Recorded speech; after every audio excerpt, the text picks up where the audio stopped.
మాధురీదేవి చదువు పూర్తయింది. ఈ ముహూర్తాల్లో ఇద్దరికీ పెళ్లి చేయాలనుకుంటున్నారు. మాధురీదేవి 4 రోజులుండి వెళదామని మేనమామగారింటికొచ్చింది. ఆమె వచ్చిన దగ్గర్నుంచి ఇల్లు కదలడానికి వీల్లేకుండా ఉంది కృష్ణప్రసాద్కు. మాధురికి ఊరు చూపించమని చెప్పింది వాళ్ళ అమ్మగారు అతనికి. ఆమెను వెంటబెట్టుకుని బయటికెళితే ఎక్కడ సంధ్య చూస్తుందో అని భయంగా ఉందతనికి. అయినా తప్పదు. అప్పటికే మాధురి బయటికి వెళ్లడానికి తయారైంది. ఆమెను తీసుకుని పగలంతా తిరిగి రాత్రి 8 గంటలకు డిన్నర్ తీసుకోవడానికి డాల్ఫిన్ హోటల్కొచ్చాడు కృష్ణప్రసాద్. హోటల్లో డిన్నర్ తీసుకుని సెకండ్ షోకి వెళ్లాలనుకున్నారు. ఆ ఫ్లోర్లో కూర్చుని చూస్తే విశాఖ అందాలు చాలా వరకు కనిపిస్తాయి. సముద్రంలో నిలిచిన ఓడల దీపాలు మిణుకుమిణుకుమంటుంటే వాటిని చూస్తూ నిమగ్నమైపోయింది మాధురి. ఆ రోజు కమల పుట్టినరోజు. శాంతిని సంధ్యని మ్యాట్నీకి తీసుకెళ్ళింది. శాంతి వద్దని వరించినా ముగ్గురం కలిసి సరదాగా హోటల్లో భోంచేసి వెళదాం అంటూ వాళ్లను హోటల్ డాల్ఫిన్కు తీసుకొచ్చింది. తల తిప్పి పక్కకు చూశాడు కృష్ణప్రసాద్. తన వైపే చూస్తున్న సంధ్య కనిపించగానే అతని గుండె ఒక్కసారి ఆగి మళ్ళా మామూలు కన్నా ఎక్కువ వేగంతో కొట్టుకోసాగింది. సంధ్య తీక్షణమైన చూపుల్ని బట్టి అర్థమవుతోంది ఆమె ఎంత కోపంగా ఉందో. బేరర్ ఆర్డర్ కోసం వచ్చి టేబుల్ దగ్గర నిల్చున్నాడు. సంధ్య కన్నా మాధురీదేవి పెద్ద అందగత్తేం కాదు. ఒక్క చూపుకు వివసం కలిగించగల బలమైన ఆకర్షణుంది మాధురీదేవిలో. ముగ్గురూ తన వైపే చూస్తున్నారని, వాళ్లు తనని గురించే చర్చించుకుంటున్నారని అతనికి తెలుసు. బలవంతంగా చూపుల్ని మరల్చుకుని వాళ్లను చూడకుండా చిరునవ్వు ముఖాన పులుముకుని మాధురీదేవితో మాట్లాడుతూ కూర్చున్నాడు. అతన్ని అడగకుండా కావలసినవి ఆర్డర్ ఇచ్చింది.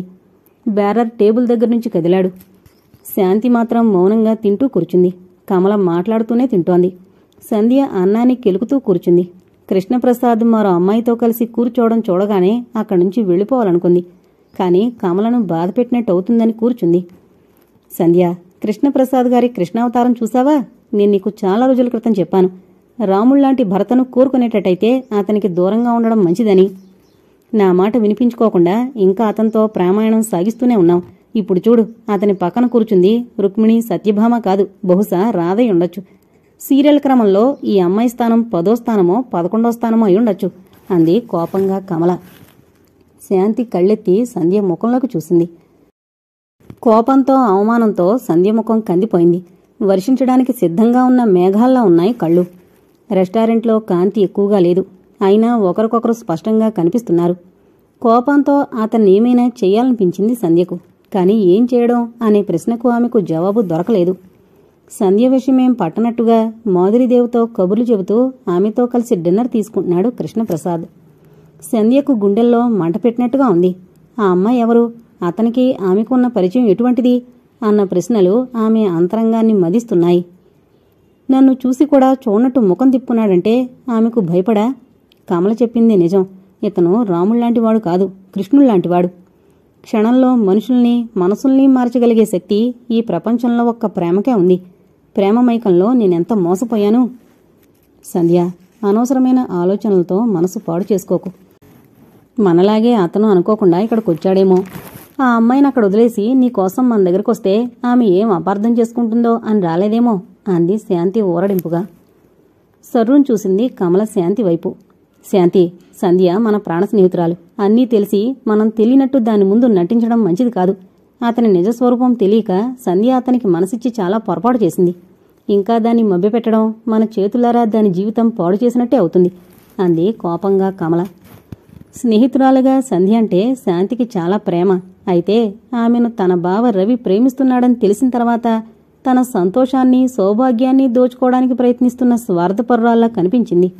సంధ్య రవిని ప్రేమించడం లేదు, కృష్ణప్రసాద్ను ప్రేమిస్తోందని తెలిసిన తర్వాత ఆ భావం పోయింది శాంతి మనసులోంచి. కమల, సంధ్య మనసు అగ్నిగుండంలా ఉంది.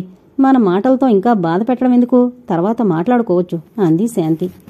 ముగ్గురూ సరిగ్గా భోంచేయలేకపోయారు.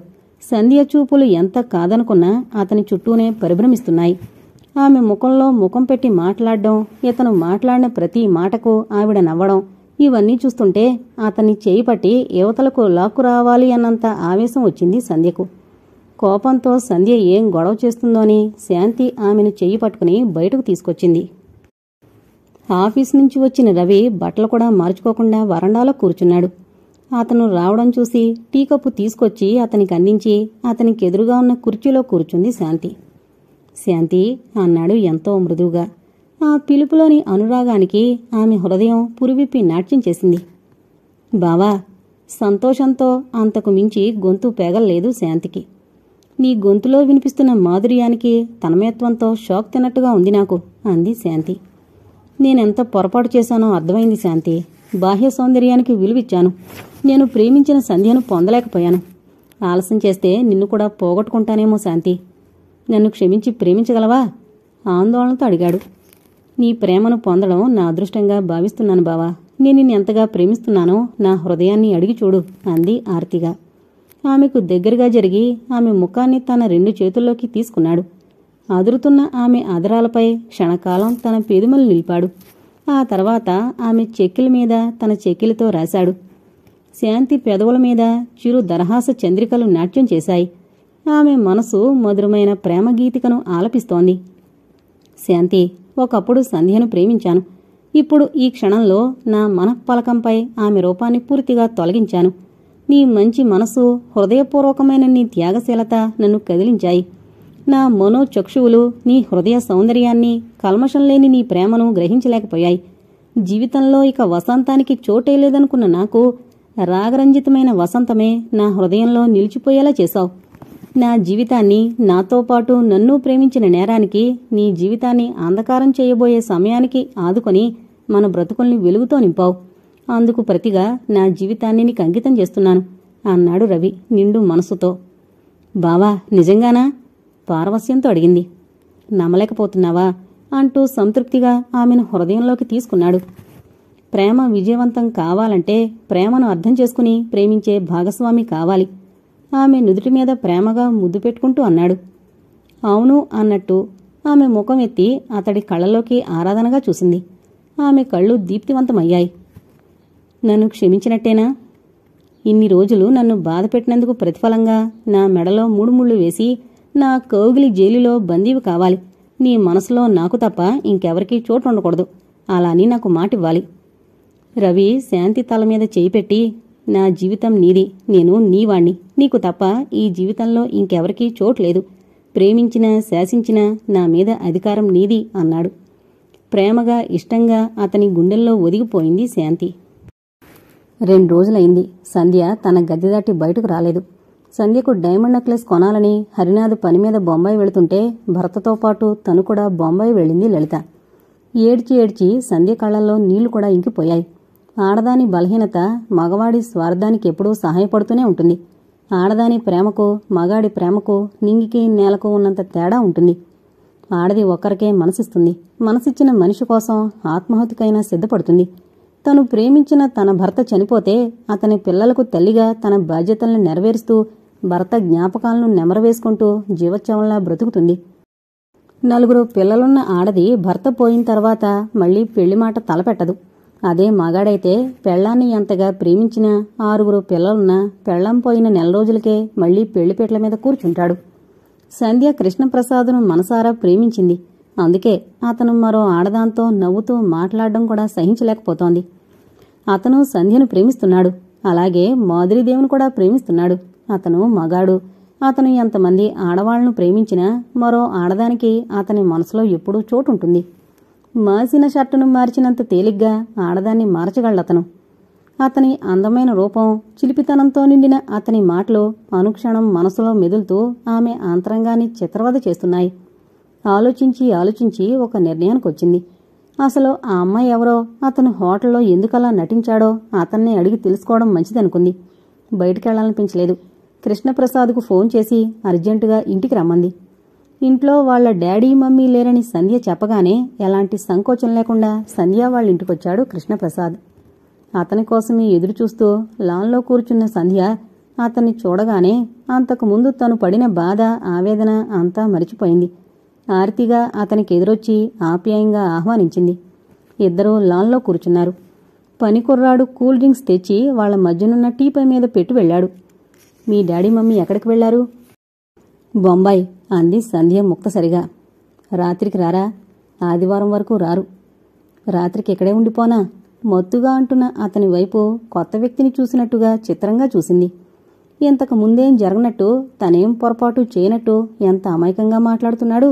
ఇతను ఎలా మాట్లాడుతున్నాడా, లేక మగవాళ్లంతా ఇంతేనా? హోటల్లో మీతో పాటు ఉన్న అమ్మాయి ఎవరు? తీక్షణంగా చూస్తూ అంది సంధ్య. మా మేనత్తగారమ్మాయి. ఎలాంటి తొట్రుపాటు లేకుండా అన్నాడు. ఆ అమ్మాయి మీ ఇంట్లోనే ఉంటుందా? ఉండదు. 4 రోజులు ఉండి వెళదామనొచ్చింది. మా అమ్మగారు మాధురిదేవికి ఊరు చూపించమని ఆమెకు తోడు నన్ను పంపింది. నన్ను చూసి కూడా చూడనట్టు ఎందుకు నటించారు? నీ పక్కనే నీ ఫ్రెండ్స్ ఉన్నారుగా, అందుకనే నిన్ను పలకరించలేదు. అందుక లేక మాధురిదేవి గారికి భయపడా? ఆడదానికి భయపడ్డం ఈ కృష్ణప్రసాద్ జీవితంలో లేదు. ఆమె ఇంకెన్ని రోజులుంటుంది? ఇంకొక వారం ఉంటుంది. ఈ వారం రోజులు ఆమెను వెంటేసుకుని తిరగాలా? ఈ ఊరు మాధురికి కొత్త కదా, అందుకని ఆమె బయటికి వెళితే నేను వెళ్లాల్సొస్తోంది. అతని నోటినుంచొచ్చిన మాధురి అన్న మాటకే అసూయతో మనసు మండిపోయింది సంధ్యకు. ఈ కోపంతోనేనా 2 రోజుల నుంచి తమరి దర్శన భాగ్యం కలగకుండా చేశావు?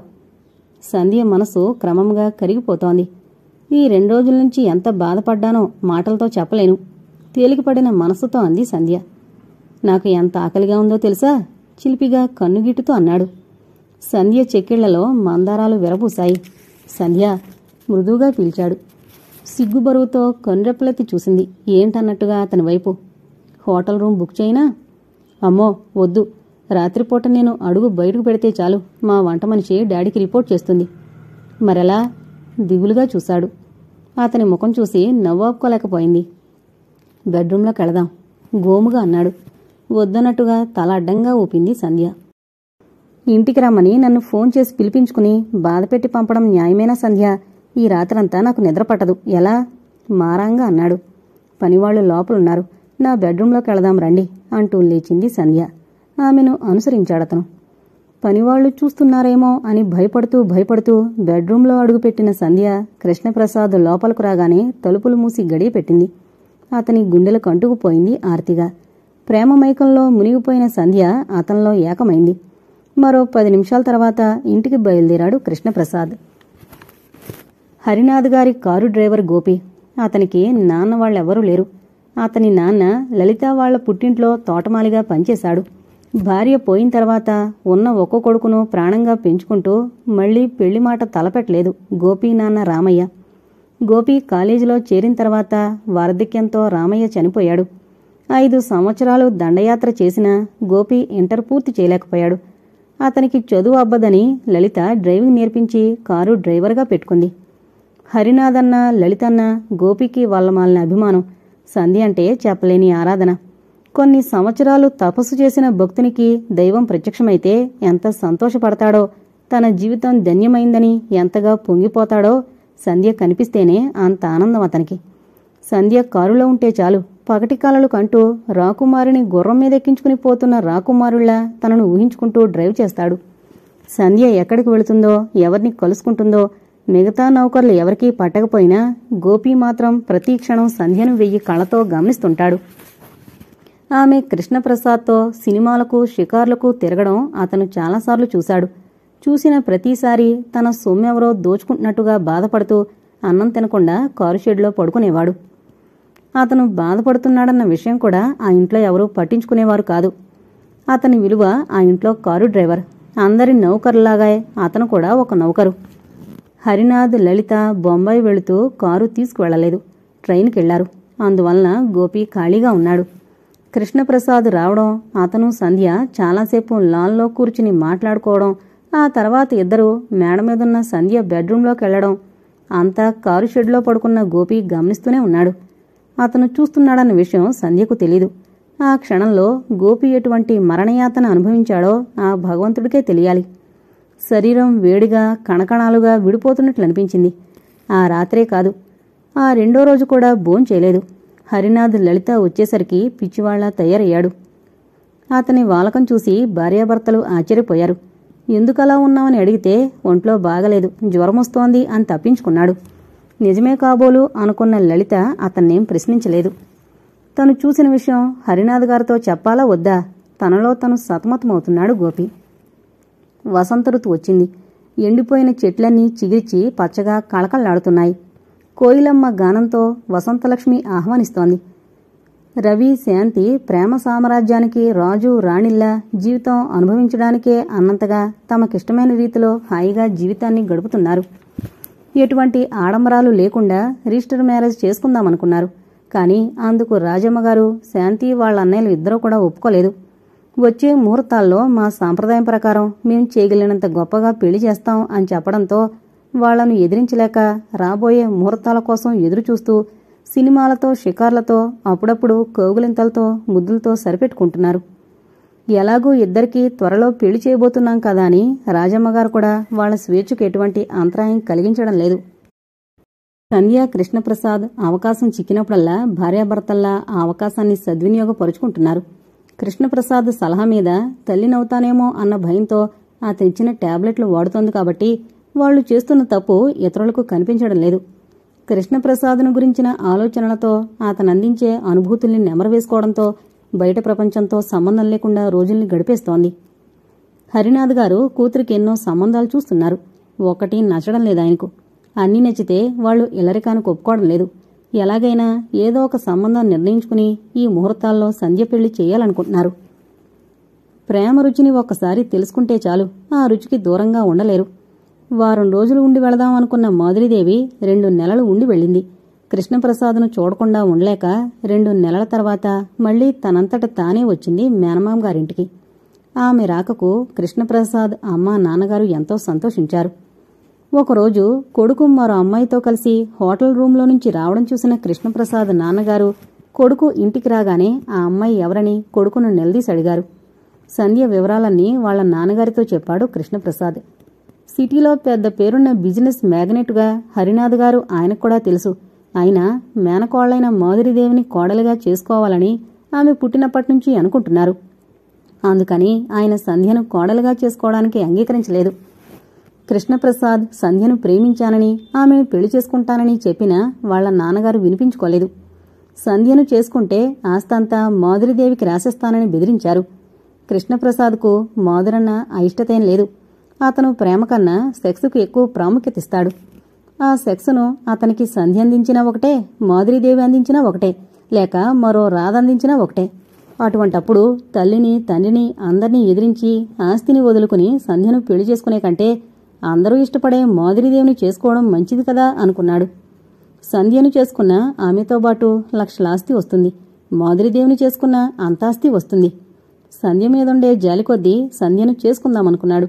వాళ్ల నాన్నగారు అంగీకరించకపోయేసరికి మాధురీదేవిని చేసుకుంటానన్నాడు. ఈ మధ్యలో అప్పుడప్పుడు మాధురీదేవి, కృష్ణప్రసాద్ కలిసి తిరగడం, షాపింగ్ నుంచి వస్తూనో, స్నేహితురాలింటి దగ్గర నుంచి వస్తూనో సంధ్య చూస్తూనే ఉంది. ఎంత సరిపెట్టుకుందామనుకున్నా వాళ్ళిద్దరి మధ్య బంధుత్వం తప్ప మరెలాంటి అనుబంధం లేదని సరిపెట్టుకోలేకపోతోంది. ఆమె భుజాల చుట్టూ అతను చేతులేయడం, ఆమె కళ్లల్లో కళ్ళు పెట్టి చూడడం, ఇవన్నీ సంధ్య మనసులో అనుమానాన్ని రేకెత్తించాయి. ఆమెను కౌగిల్లోకి తీసుకుని 4 తీయని మాటలు చెప్పగానే అన్నీ మరచిపోయి అతనిలో లీనమైపోతోంది. శాంతికి రవితోనే సరిపోతుంది. కమల్ను, సంధ్యను కలుసుకోవడానికి కూడా తీరడం లేదు. కమల కృష్ణప్రసాద్ను గురించి సంధ్యకు చెప్పి విసిగిపోయింది. ఎంత చెప్పినా వినకుండా అతనితో తిరగడం చూసి స్నేహితురాలిగా నా బాధ్యత నేను నిర్వర్తించాను, విననప్పుడు నేను మాత్రం ఏం చేయగలను అని సరిపెట్టుకుని అతన్ని గురించి ఇప్పుడు సంధ్యతో చెప్పడం కూడా మానేసింది. నా పెళ్లి చేయాలనుకుంటున్నారు మా డాడీ అంది సంధ్య ఎదురుగా కూర్చున్న కృష్ణప్రసాద్ కళ్లలోకి చూస్తూ. కృష్ణప్రసాద్ ఏం మాట్లాడలేదు. అతని మౌనం చిరెత్తుకొచ్చింది సంధ్యకు. మాట్లాడరేం? వయసొచ్చిన ఆడపిల్లకు ఏ తండ్రైనా పెళ్లి చేయాలనుకుంటాడు. అందులో ఆశ్చర్యమేముంది? నేను చెప్పేది అందరి విషయం కాదు, నా విషయం అంది సంధ్య కోపంగా. ఎందుకు సంధ్య అంత కోపం? లేకపోతే ఏంటండి, మా డాడీతో మన విషయం మాట్లాడతాను అంటూనే నెలలు గడిపేస్తున్నారు. మీరింకా ఆలస్యం చేస్తే మా డాడీ తనకు నచ్చిన వాడి చేత నా మెళ్ళో 3 ముళ్ళు వేయిస్తారు. ఇంకా అబద్ధాలు చెప్పి సంధ్యను మోసం చెయ్యాలి అనిపించలేదు కృష్ణప్రసాద్కు. మన పెళ్లి జరగదు సంధ్య అన్నాడు ఎలాంటి కలవరం లేకుండా. అది చాలా మామూలు విషయం అన్నట్టుగా. నెత్తిమీద పిడుగుల వర్షం కురుస్తున్నట్టు అనిపించింది సంధ్యకు. గొంతులో తడారిపోయింది. ఏంటి మీరనేది? మన పెళ్లి జరగదా? ఎందుకని?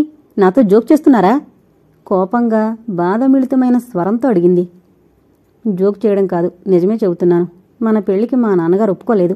ఆయన్ని ఎదిరించి నేను బ్రతకలేను. నాకు మాధురికి పెళ్లి చేయాలనుకుంటున్నారు. You scoundrel, నువ్వసలు మగాడివేనా? ఆపుకోలేని కోపంతో అంది.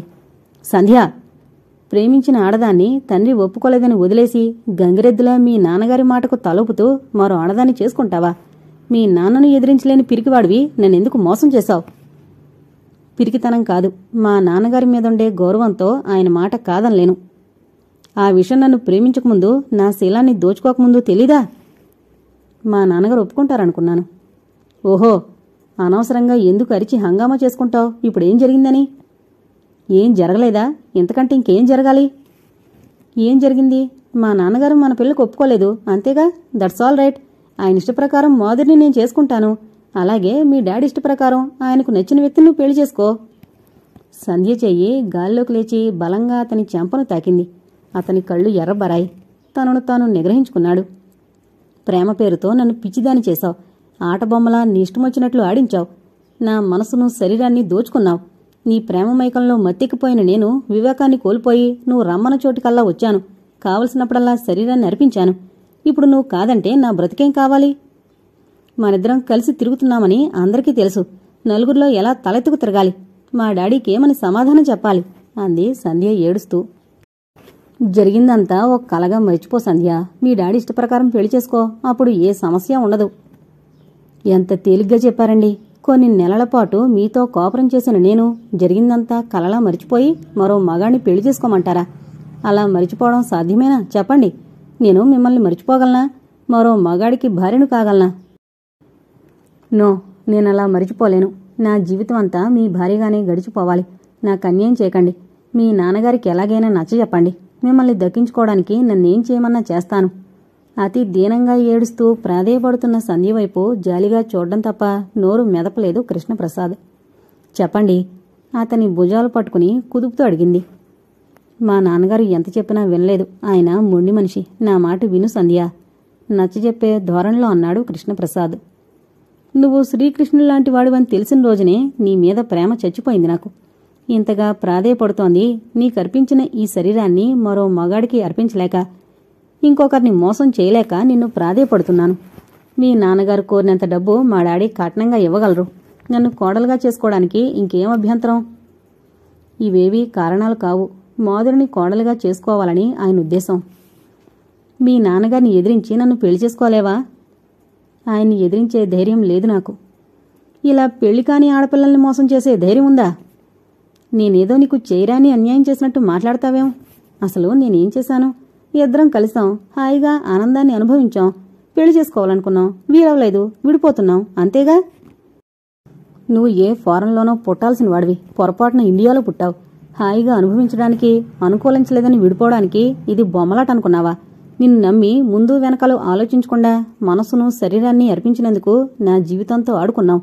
నువ్వింత దుర్మార్గుడు అనుకోలేదు. నీ మీదున్న ప్రేమతో నిన్ను గురించి ఎవరేం చెప్పినా అసూయతో చెప్పారనుకున్నాను. మిమ్మల్ని దైవంలా నమ్మాను. ఛీ, నీ ముఖం నాకు చూపించుకో. నీలాంటి నీచుణ్ణి పెళ్లి చేసుకుని జీవితం అంతా నరకం అనుభవించే కంటే ఇలా ఉండిపోవడమే మంచిది. సంధ్య, నీ ఇష్టమొచ్చినట్లు మాట్లాడుకో. ఆడదానివయ్యి సిగ్గు బిడియం లేకుండా నేను కోరిందే తడువుగా శీలానుకున్న విలువను కూడా మరిచిపోయి నాకు శరీరాన్ని అర్పించావు. నిగ్రహం లేని నువ్వు నాకంటే ముందుగా ఏ మాగాడికి నీ శరీరాన్ని అర్పించలేదన్న గ్యారంటీ ఏంటి? ఇక ముందైనా నేను నిన్ను పెళ్లి చేసుకున్నా నిగ్రహంగా ఉంటావన్న గ్యారంటీ ఏమిటి? ఊరికే గొంతు చించుకుని అరచినందువల్ల ప్రయోజనం ఏముంది? అరిటాకు ముళ్ళు సామెత నీకు తెలుసు కదా. ఇంకా అరిచి నీ బ్రతుకును నువ్వే అల్లరిపాలు చేసుకుంటావా? పిచ్చివాగుడు వాగడం మానేసి బుద్ధిగా మీ డాడీ కుదిరిచిన సంబంధం చేసుకుని హాయిగా ఉండు అంటూ విసురుగా లేచి వెళ్లిపోయాడు కృష్ణప్రసాద్. అతని మాటలు పొదునైన కత్తుల్లా ఆమె గుండెను ముక్కలు ముక్కలుగా కోశాయి. ఆమె ఆ షాక్ నుంచి తేరుకోకముందే అతను ఆమె చూపుకి అందనంత దూరం వెళ్లిపోయాడు. సీత శీలం చెడిపోలేదని నిరూపించడానికి అగ్నిప్రవేశం చేసింది. ఈ రోజుల్లో ఆడది ఎలా తను పతివ్రతనని నిరూపించుకోగలదు? శ్రీరామచంద్రుడు అరణ్యవాసం చేస్తున్నప్పుడు పొరపాటున తన విల్లును ఒక కప్ప వీపు మీద ఆంచాడట. తర్వాత రక్తసిక్తమైన కప్పను చూసి జాలిపడుతూ, నాకు తెలియకుండా నీకంత బాధ కలిగిస్తున్నప్పుడు నువ్వెందుకు అరవలేదు అని అడిగాడట. అప్పుడు ఆ కప్ప కన్నీటితో శ్రీరామచంద్రుని చూస్తూ, నాకు ఇతరులెవరైనా బాధ కలిగిస్తే రామా అని పిలుస్తాను. సాక్షాత్తు రామచంద్రుడే బాధను కలిగిస్తున్నప్పుడు రక్షించమని ఇంకెవర్ని పిలవను అందట. చిన్నప్పుడు ఆయా రోజూ చెప్పే కథ సంధ్య మనసులో మెదిలింది.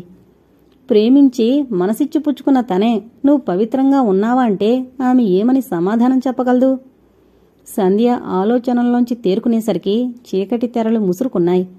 అక్కడ్నుంచి ఎలా లేచిందో, ఎలా టాక్సీ మాట్లాడుకుని ఇంటికి చేరుకుందో ఆమెకే తెలీదు. రాత్రంతా భోంచేయకుండా కళ్లల్లో నీళ్లు ఇంకిపోయే వరకు ఏడుస్తూనే ఉంది. ఆమె ఆలోచనలకు భయపడి నిద్ర దూరంగా పారిపోయింది.